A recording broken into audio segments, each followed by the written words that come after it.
Hello friends, उम्मीद करता हूँ कि आप लोग सब खैरियत से होंगे। आज की जो वीडियो है उसके अंदर मैं आपको जो है मैक्रोस के हवाले से जो चीज़ें हैं या कुछ जो अपडेट्स हैं वो मैं देना चाहूँगा। तो जिसकी वजह से जो है आने वाले टाइम के अंदर जैसे मार्केट जो है बहुत ज़्यादा जो है बुलिश देखने को मिल सकती है।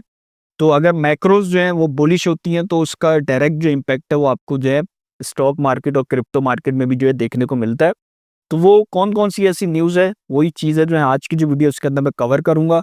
और जैसा कि आपको पता है लास्ट जो मैंने वीडियो बनाई थी उसके अंदर मैंने आपको माइक्रोस के हवाले से बताया था, जैसे टेक्निकल्स के हवाले से बताया था, तो वो भी चीज़ें जो है अभी मिसिंग है।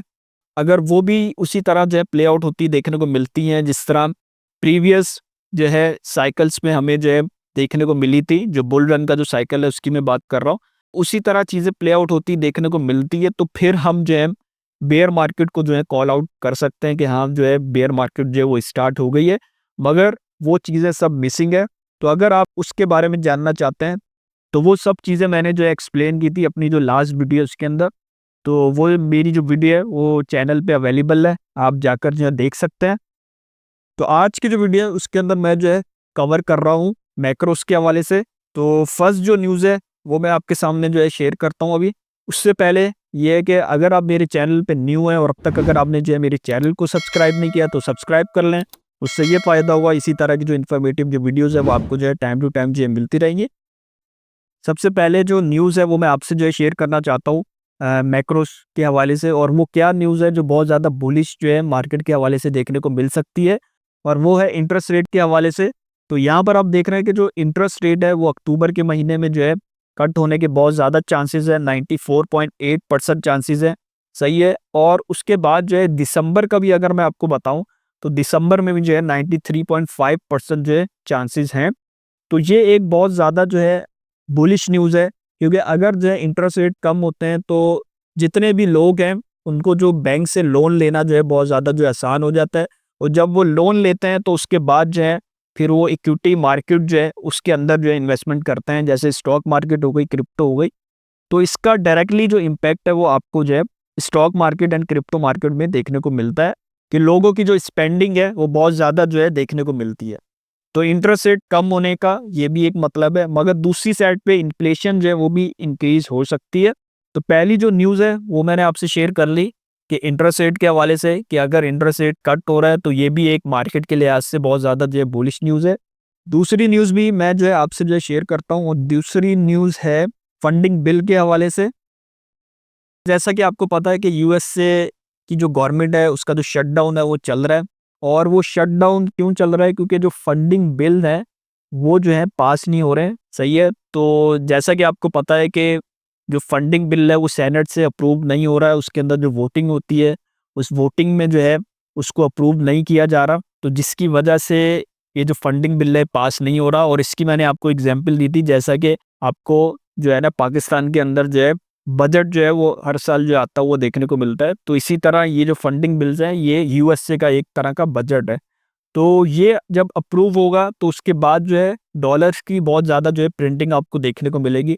जब स्पेंडिंग बढ़ेगी तो ऑब्वियसली जो M2 मनी सप्लाई है वो भी इंक्रीज होती हुई देखने को मिलेगी। तो जब M2 मनी सप्लाई इंक्रीज होगी तो ऑब्वियसली इसके साथ साथ जितनी भी इक्विटी मार्केट है उसके अंदर जो मनी का जो इन्फ्लो है वो भी जो है आपको आता हुआ देखने को मिलेगा। तो ये भी एक बहुत ज़्यादा जो बुलिश न्यूज़ है मार्केट के लिहाज से। और ये भी मैं आपको बताना चाहता हूँ, ये जो शटडाउन चल रहा है तो ये थर्ड लॉन्गेस्ट शटडाउन हिस्टोरिकली जो है कहलाता है। जैसा कि आपको पता है जो लास्ट सबसे लॉन्गेस्ट जो शटडाउन चला था वो भी ट्रम्प के ही हुकूमत में चला था, कि 2018 के अंदर वो हमें जो है 35 डेज तक जो है देखने को मिला था। मगर अभी ये जो शटडाउन चल रहा है ये इसको जो है 19 दिन अब तक हो गए हैं और अभी तक ये कंटिन्यू है। और वही मैंने आपको बताया कि फंडिंग बिल जो है वो अप्रूव नहीं हो पा रहे सेनेट से, जिसकी वजह से शटडाउन जो है वो और मज़ीद जो है एक्सटेंड होता जा रहा है। तो जब तक ये अप्रूव नहीं होंगे तब तक ये शटडाउन जो है वो इसी तरह से जो है चलेगा। बहुत ज़्यादा जो है नुकसान हो रहा है यूएसए की जो इकॉनमी है वहाँ पे।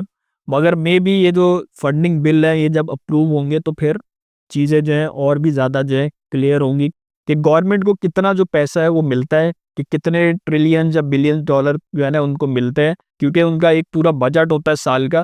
तो उसके हवाले से ये जो फंडिंग बिल है ये अप्रूव होता है फिर। तो लेट्स सी देखते हैं किस तरह इसके हवाले से चीज़ें जो है प्ले आउट होती देखने को मिलती हैं। और तीसरी जो न्यूज़ है वो मैं आपसे जो है शेयर करना चाहता हूँ, और तीसरी न्यूज़ ये है कि जो क्रिप्टो के जो ईटीएफ्स है उसके फाइलिंग के हवाले से जो चीज़ें जो है वो देखने को मिल सकती है आने वाले टाइम के अंदर। मगर ये भी मैं आपको बताना चाहता हूँ कि एसईसी ने जो है इसको डिले कर दिया है, और जिस तरह के आपको पता है यूएस शटडाउन जो है वो चल रहा है, तो जिसकी वजह से एसईसी ने इसको जो है 40 डेज जो है वो डिले कर दिया है। मगर जो डिमांड है वो आपको जो है उसी तरह जो है देखने को मिल रही है। ईटीएफ्स की जो अप्रूव होने की बहुत ज़्यादा जो चांसेस है वो हैं, ख़ास तौर पे एक्सआरपी, सोलाना, कैडानो। तो इन सब के जितने भी ईटीएफ हैं वो बहुत ज़्यादा चांसेस है कि अप्रूव हो सकते हैं। एलटीसी भी है इसके अंदर, लाइट कॉइन जो है उसका भी ईटीएफ बहुत ज़्यादा चांसेस है कि अप्रूव हो सकता है। और ये भी मैं आपको बताना चाहता हूँ कि एसईसी ने जो है एक एग्जेम्पशन बिल जो है वो पास कर दिया है कि अभी इतनी ज़्यादा जो है फॉर्मेलिटीज़ जो है वो नहीं होंगी किसी भी जो है ना क्रिप्टो के जो ईटीएफ है उसको अप्रूव करने के लिहाज से। तो उनको बेसिकली जो है छूट दे दी गई है, सही है। तो वो बहुत ज़्यादा आसान हो जाएगा एसईसी के लिए ईटीएफ्स को जो है अप्रूव करना। तो ये भी एक बहुत ज़्यादा जो है बुलिश न्यूज़ है, मगर ये तभी होगा जब जो है ये ईटीएफ जो है अप्रूव होंगे, सही है। तो अभी जिस तरह आपको पता है करंटली तो पॉसिबल नहीं है, क्योंकि जो एसईसी का जो स्टाफ है वो पूरा नहीं आ रहा, क्योंकि अभी जिस तरह आपको पता है कि शटडाउन जो है वो चल रहा है यूएसए के अंदर, तो बहुत ज़्यादा शॉर्टेज है उनके स्टाफ की, तो जिसकी वजह से आप देख रहे हैं कि उनके 40 डेज जो है डिले कर दिया इसको। तो देखते हैं 40 डेज़ के बाद जो है किस तरह चीज़ें जो है प्ले आउट होती हुई देखने को मिल सकती हैं हमें। तो ये भी एक बहुत ज़्यादा बुलिश न्यूज़ है क्रिप्टो मार्केट के हवाले से, तो इसको भी आपने जो है नज़र में रखना है। चौथी जो न्यूज़ है वो मैं आपको जो है देना चाहता हूँ। जैसा कि आपको पता है रिसेंटली जो है जो डोनाल्ड ट्रम्प है उन्होंने जो है 100% जो टैरिफ है वो अनाउंस कर दिए थे चाइना पर। तो जिसकी वजह से जो है आपको मार्केट जो है बहुत ज़्यादा जो है ब्लीड होती हुई देखने को मिली। मगर उन्होंने फिर जो है ये स्टेटमेंट जो है वो वापस ले ली थी, क्योंकि जो उनके यूएस ट्रेजरी सेक्रेटरी हैं स्कॉट बेसेंट, सही है, उन्होंने बोला है कि वो जो है निगोशिएट करेंगे चाइना के साथ, और उसके बाद जो है वो फिर जो है डिसाइड करेंगे। और दूसरी चीज़ ये है कि जो यूरोप के ऊपर जो टैरिफ जो है इम्पोज किए थे यूएसए ने, उसके ऊपर जिस तरह पॉज जो है लगाया था ट्रम्प ने, उनकी जो डेडलाइन है वो जो है नवंबर 10 को जो है ख़त्म हो रही है। उसके हवाले से भी चीज़ें जो है देखने को मिल सकती हैं कि अगर वो एक्सटेंड हो जाता है तो बेहतर है, नहीं होता तो अगर वो टैरिफ लगते हैं उन पर तो फिर किस तरह जो है रिएक्शन जो है उसका देखने को मिलता है मार्केट पे, तो ये भी देखना है। और चाइना पर जो 100% जो टैरिफ अनाउंस किया था ट्रम्प ने, तो उसके हवाले से जो 1 नवंबर है उसमें जो चीज़ें हैं वो क्लियर होंगी। तो इसलिए 1 नवंबर से लेकर 10 नवंबर तक जो चीज़ें जो हैं इनके हवाले से जब तक क्लियर नहीं होती तो तब तक जो है आपको मार्केट के अंदर जो है एक अनसर्टनिटी जो है वो देखने को मिलती है। और जिसकी वजह से आप देख रहे हैं कि जो गोल्ड है वो जो है आउट परफॉर्म कर रहा है। गोल्ड जो है अपना ऑल टाइम हाई बना रहा है। मगर यहाँ पर आप देखें जो गोल्ड है 17 अक्टूबर को यहाँ पे करेक्ट होता हुआ देखने को मिल रहा है। तो 1 नवंबर को देखते हैं किस तरह चीज़ें जो हैं चाइना के हवाले से देखने को मिलती हैं, और 10 नवंबर को देखते हैं कि यूरोप पे जो टैरिफ जो पॉज किए थे तो उसके हवाले से किस तरह जो चीज़ें वो अनफोल्ड होती है देखने को मिलती है। तो उसी लिहाज से जो मार्केट है वो रिएक्ट करेगी, सही है। तो इन चीज़ों को आपने जो है नोट डाउन कर लेना है, क्योंकि इन चीज़ों का जो इम्पैक्ट है वो मार्केट में बहुत ज़्यादा जो है देखने को मिलता है। और अगर ये सब चीज़ें सेटल डाउन हो जाती हैं तो ये एक बहुत बुलिश न्यूज़ होगी, सही है, मार्केट के हवाले से, बेशक वो स्टॉक मार्केट हो, क्रिप्टो मार्केट हो। तो उम्मीद करता हूँ ये सब चीज़ें आपको जो है अच्छे से जो है समझ में आ गई होंगी जो मैंने इसके अंदर बताई हैं। और ये भी मैं आपको बताना चाहता हूँ जो मिनरल्स के हवाले से जो रिस्ट्रिक्शंस लगाई हैं चाइना ने, तो उनका डायरेक्टली जो इम्पैक्ट पड़ता है वो 7 मैग्निफिसेंट कंपनीज हैं उनके ऊपर पड़ता है, जिसके अंदर सबसे पहला नाम आता है एनवीडिया का, उसके बाद एप्पल है, माइक्रोसॉफ्ट है, अमेज़न है, गूगल है, टेस्ला है। तो ये सब कंपनीज बेसिकली पार्ट है किसका, एस&पी 500 का और नैस्डैक का। जैसा कि आपको पता है कि सबसे बड़ा जो मार्केट कैप है वो एनवीडिया का है। तो एनवीडिया का अगर मैं आपको चार्ट दिखाऊं तो यहाँ पर आप देख रहे हैं कि एनवीडिया बहुत ज़्यादा जो है गिरता हुआ देखने को मिला है, सही है, एज़ कम्पेयर टू एस&पी 500 और नैस्डैक के। अगर एनवीडिया गिरता है, क्योंकि एनवीडिया जो है वो चिप्स बनाता है, सही है, तो जितने भी जीपीयूज यूज़ होते हैं, सही है, जितने भी ग्राफिक कार्ड जो हैं वो यूज़ होते हैं, तो उसके अंदर जो चिप्स लगी होती हैं वो एनवीडिया ही ज़्यादातर जो है बनाता है। तो डायरेक्टली जो मिनरल्स का जो इम्पैक्ट है वो उस पर पड़ेगा। तो इसलिए इन चीज़ों का जो है ना सेटल डाउन होना बहुत ज़्यादा ज़रूरी है। तो अगर ये चीज़ें सेटल डाउन हो जाती हैं, कोई ना कोई ऐसी नेगोशिएशन हो जाती है, तो फिर मार्केट जो है बहुत ज़्यादा जो है पंप होती हुई देखने को मिल सकती है।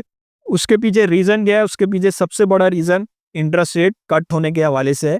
तो जब भी जो है इंटरेस्ट रेट कट होता है तो वहाँ पर स्पेंडिंग जो है बढ़ जाती है, लोन लेना आसान हो जाता है और लोग जो है ज़्यादा जो है इन्वेस्टमेंट जो है वो करते हैं इक्विटी मार्केट्स के अंदर। तो उम्मीद करता हूँ जो मैक्रोस के हवाले से जो मैंने चीज़ें आपको बताई हैं, तो ये सब चीज़ें आपको जो है समझ में आ गई होंगी कि सिर्फ जो है आपने माइक्रोस के हवाले से नहीं देखना, टेक्निकल्स के हवाले से नहीं देखना, फंडामेंटल्स के हवाले से भी देखना है चीज़ों को।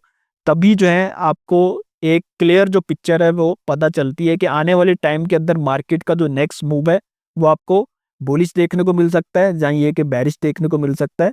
तो उम्मीद करता हूँ ये सब चीज़ें आपको जो है समझ में आ गई होंगी और इसके हवाले से कोई भी क्वेश्चन है तो वो आप मुझसे जो है कमेंट बॉक्स में पूछ सकते हैं। और अब तक अगर आपने जो है मेरा जो व्हाट्सअप का जो ग्रुप है उसको ज्वाइन नहीं किया तो वो आप जो है ज्वाइन कर सकते हैं।